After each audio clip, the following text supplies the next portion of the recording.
मेरी नौकरानी मेरा 10 इंच का देखकर पागल हो गई थी। वह हमेशा मेरे आगे पीछे घूमती रहती, मेरी तेल मालिश करती। एक दिन रात को लाइट कट गई। उसने अचानक मुंह में ले लिया। मैंने उसे मना किया लेकिन वह नहीं मानी, मुझसे रिक्वेस्ट करने लगी। मैं उसे मना नहीं कर पाया। मेरी बीवी प्रेग्नेंट थी तो अपने मायके गई हुई थी। घर में सिर्फ मैं और मेरी नौकरानी ही थे। फिर जो हुआ वह, मेरी शादी को 1 साल हुआ था। मेरी पत्नी राधा एक ऐसी औरत थी जिसने मेरे जीवन को खुशियों से भर दिया था। उसका प्यार, उसकी देखभाल, सब कुछ इतना खूबसूरत था कि मैं खुद को दुनिया का सबसे सौभाग्यशाली इंसान मानता था। हर रात वो मेरे सिर और शरीर में तेल मालिश करती थी। उसकी उंगलियों में जादू सा था जो मेरे दिन भर की थकान को पल में गायब कर देता था। रात को वो मुझसे चिपक कर सोती थी और उसकी गर्माहट में मुझे सुकून मिलता था। मेरी हर छोटी बड़ी जरूरत का वो ध्यान रखती थी और मैं भी उसे उतना ही प्यार देता था। हम दोनों का छोटा सा संसार बस प्यार और विश्वास से भरा था। मैं एक कंपनी में नौकरी करता था। सुबह जल्दी निकल जाता और शाम को थककर घर लौटता। राधा घर को स्वर्ग बना देती थी।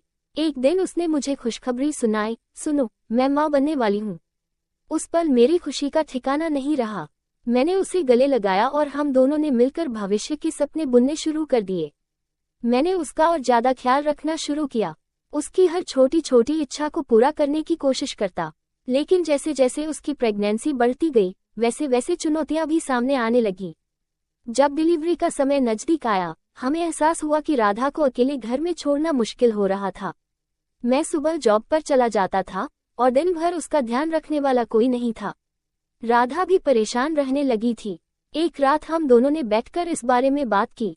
मैंने कहा, क्यों न हम एक नौकरानी रख लें, वो घर का काम संभालेगी और तेरा भी ख्याल रखेगी। राधा को ये विचार पसंद आया। अगले ही दिन हमने एक नौकरानी कमला को रख लिया। कमला मेहनती और ईमानदार थी। वो सुबह आती, घर का सारा काम करती, खाना बनाना, सफाई, कपड़े धोना, सब कुछ। राधा को भी उसका साथ अच्छा लगता था। कमला ने मेरी जिंदगी को भी आसान कर दिया था। हर शाम वो मेरे लिए खाना बनाती और रात को मेरी तेल मालिश करती, जैसा राधा पहले करती थी।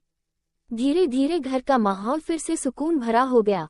राधा को अब ज्यादा मेहनत नहीं करनी पड़ती थी और वो अपनी प्रेगनेंसी में आराम कर पा रही थी। लेकिन जैसे जैसे डिलीवरी का समय और करीब आया, राधा का मन बदलने लगा। एक रात उसने मुझसे कहा, कमला तो दिन भर खाना बनाने और घर के काम में व्यस्त रहती है। अगर मुझे कोई दिक्कत हुई तो वो मेरा ध्यान कैसे रखेगी? मुझे डर लगता है। मैंने उसकी बात सुनी और कहा, ठीक है, अगर तुझे लगता है कि कमला अकेले सब नहीं संभाल पाएगी तो अपने मायके से किसी को बुला लो। तेरी माँ या कोई और आ जाए तो तुझे सहारा मिलेगा। राधा ने कुछ देर सोचा और फिर बोली, नहीं, मायके से कोई नहीं आएगा। मुझे लगता है कि मुझे मेरे मायके चले जाना चाहिए। वहाँ माँ है, भाभी है, सब मेरा ध्यान रखेंगे। डिलीवरी होने तक मैं वहाँ रहूंगी और फिर वापस आ जाऊंगी। यहाँ कमला है, वो तेरा और घर का ख्याल रख लेगी। मुझे उसका फैसला ठीक लगा। मैं नहीं चाहता था कि उसे किसी तरह की तकलीफ हो। अगले दिन मैंने उसे उसके मायके पहुंचा दिया। अब घर में सिर्फ मैं और कमला थे। कमला ने घर को बखूबी संभाला। सुबह वो आती, खाना बनाती, घर साफ करती और शाम को मेरे लिए गरम गरम खाना तैयार रखती। खाना खिलाने के बाद वो मेरी तेल मालिश करती और फिर अपने घर चली जाती। सब कुछ व्यवस्थित था, लेकिन राधा की कमी हर पल खलती थी। उसकी हंसी, उसका साथ, उसकी बातें, सब कुछ जैसे घर से गायब हो गया था। मैं हर रात राधा को फोन करता और उसका हाल चाल पूछता। वो कहती, मैं ठीक हूँ, तुम चिंता मत करो, बस कुछ दिन और फिर हम फिर से साथ होंगे। एक दिन मैं ऑफिस से घर लौटा तो मेरी तबीयत कुछ खराब थी। शरीर में दर्द हो रहा था और मुझे लग रहा था कि बुखार हो गया है। कमला ने हमेशा की तरह खाना बनाया और मुझे खिलाया। फिर वो मेरी तेल मालिश करने लगी। मालिश करते वक्त उसने कहा, मालिक, आज आपका शरीर बहुत गर्म है, कोई दिक्कत हो तो बताओ, मैं आपकी मदद करूंगी। मैंने कहा, नहीं, कोई बात नहीं है, बस थोड़ी थकान है और शरीर में दर्द हो रहा है, शायद बुखार हो गया है। कमला ने देर तक मेरी मालिश की और उसकी मेहनत से मुझे थोड़ा आराम मिला। जब वो जाने लगी तो मैंने उससे कहा, सुनो, अगर तुम्हें कोई दिक्कत न हो तो क्या तुम आज रात मेरे घर ही रुक सकती हो? मेरी तबीयत ठीक नहीं है और अगर मुझे कोई परेशानी हुई तो तुम संभाल लोगी। कमला ने थोड़ा सोचा और फिर बोली, ठीक है मालिक, जैसा आप कहें। उस रात वो मेरे बगल में सो गई। रात के किसी पहर अचानक बिजली चली गई। अंधेरे में कमला का हाथ मेरे ऊपर आ गया और मेरा हाथ उसके ऊपर। थोड़ी देर बाद मुझे अपने पेट पर कुछ महसूस हुआ। मैंने आंखें खोलकर देखा तो कमला का हाथ मेरे पेट पर था। शायद उसे सोते वक्त किसी को पकड़ने की आदत थी और गलती से वो मुझे पकड़ रही थी।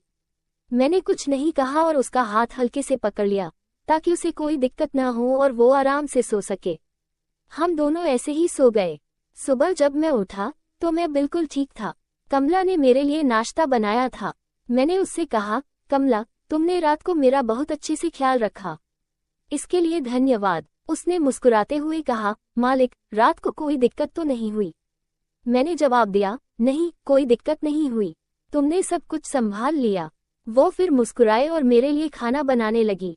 मैं नाश्ता करके ऑफिस चला गया, लेकिन मन में एक अजीब सा ख्याल था। कमला ने मेरी मदद की थी, लेकिन राधा की जगह कोई नहीं ले सकता था। एक दिन दोपहर में ऑफिस में मेरे फोन की घंटी बजी। राधा का कॉल था। उसकी आवाज में खुशी थी। सुनो, हमें बेटा हुआ है।